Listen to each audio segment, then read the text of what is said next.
The last few months have seen the most extraordinary turmoil in British politics. The Brexit decision created a split within the Conservative Party and forced the resignation of the British Prime Minister David Cameron. But the opposition Labor Party is far from unscathed either, and it's facing its biggest crisis in decades. Its socialist leader, Jeremy Corbyn, is detested by his own parliamentary colleagues, even though he has grassroots support. And as Europe correspondent Lisa Millar reports, even a leadership challenge hasn't loosened his grip on the job. It's a Thursday evening in London. Hello, I'm calling on behalf of the Jeremy Corbyn for Labour leader campaign. Oh, good. Lovely. That's the right answer.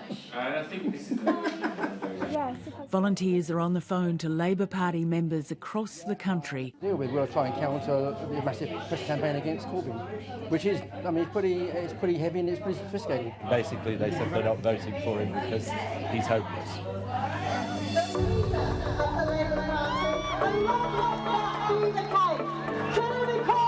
Polls suggest Jeremy Corbyn is cruising to victory in this internal party race. He's backed by devoted fans called the Corbynistas, the true believers who've joined the cult of personality around this career backbencher. I want us to fight an election campaign on the issues of justice within our society. So, housing is absolutely central to our very being. Imagine what it's like as a child growing up in a private rented sector flat, which you might lose after 6 months. What does it do to that child? And we, the rest of us, through a housing benefit system that ends up subsidising poor quality housing, end up paying for that.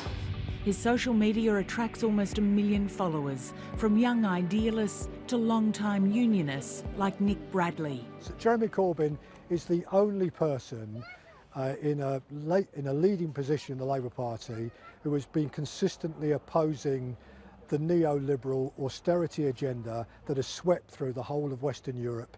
To a degree, it's swept around the world. I mean, Jeremy Corbyn's supporters love him. You have 5,000 people at rallies chanting his name, but his approval ratings and his trust ratings are incredibly low in the country. I mean, he has got absolutely dire poll ratings on personal levels, opposed to Theresa May, who has the advantage of having only just taken over as Prime Minister, so she is in her honeymoon period. But yeah, there is a real disconnect between how much his supporters love him and the kind of lack of enthusiasm in the country at large.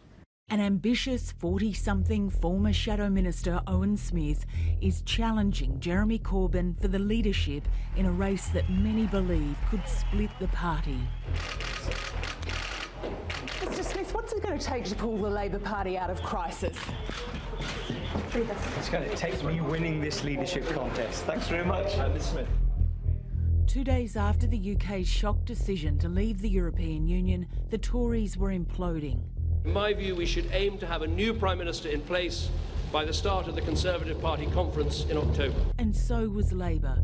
The push was on to get Jeremy Corbyn out. She says in 5 or 6 paragraphs that Jeremy Corbyn is useless. A scale coup against the Labour leader is Another underway. resignation from the Labour. It's just in, another resignation for Jeremy Corbyn. There's clearly an organised move against Jeremy Corbyn. Told Mr Corbyn that the Parliamentary Party has no confidence in him and he should resign. Is it fair to say that the UK Labour Party is currently a party in crisis? Yes. John Ashworth is a senior Labour MP, his electorate a couple of hours north of London. Integration it works in Leicester. So we're very He stayed in shadow cabinet and kept his spot on the party's national executive. Publicly, he refuses to take sides on the leadership, but freely admits Corbyn's polling is catastrophic and an early election would wipe out Labour. If she went to the country and those opinion polls were actually replicated in terms of votes, you'll see Labour MPs, 50 or 60 Labour MPs losing their seats. So that's why MPs think the situation is so dire. The streets of his Leicester electorate go some way to explaining Labour's problems, filled with working-class people who feel deceived by politicians and like what they hear from this renegade lefty. Well, I've never met the bloke, do you know what I mean, sort of thing, and what I've seen, I think his heart is definitely in the right place. He's old school socialist, which is good, but obviously he's playing to a sort of on a capitalist chessboard, isn't he? But John Ashworth is stunned by Corbyn supporters who think it's more important to stick to principles than winning government. And we see people desperate for a Labour government, and then you sometimes hear from some members, oh, we don't, it doesn't matter, as long as we're pure. Well, no compromise or nothing. I think it was Bill Shorten who said, well, the working class end up with nothing in that situation. Both candidates have been campaigning on tackling inequality, but they clash on nuclear deterrence and the EU. Owen Smith has criticised Jeremy Corbyn for not campaigning hard enough to stop Brexit. Jeremy is not the only socialist in the village. There are plenty of... And what did you think after this evening? I think Owen made a good case, put over some good points. I'm not sure I'm fully decided, but I think he's influenced me towards his opinion. But I think that what they feel is that he is a step in the right direction. They feel that actually, and this is quite a common view among the MPs, that Jeremy Corbyn's faction has captured the party and that it won't let it go. And I think they feel that anyone else, really, that they can do business with would be a step back towards being able to kind of make the party more electable again. It's highly likely that Jeremy Corbyn, despite being hugely unpopular here, will win the vote. 640,000 members of the Labour movement have their ballots, and the result will be announced on September the 24th. If it is Corbyn, he will have an even bigger mandate to call the shots after decades on the fringes. If that happens, there's a fear moderates would defect. The party could split and be left in the wilderness for a generation.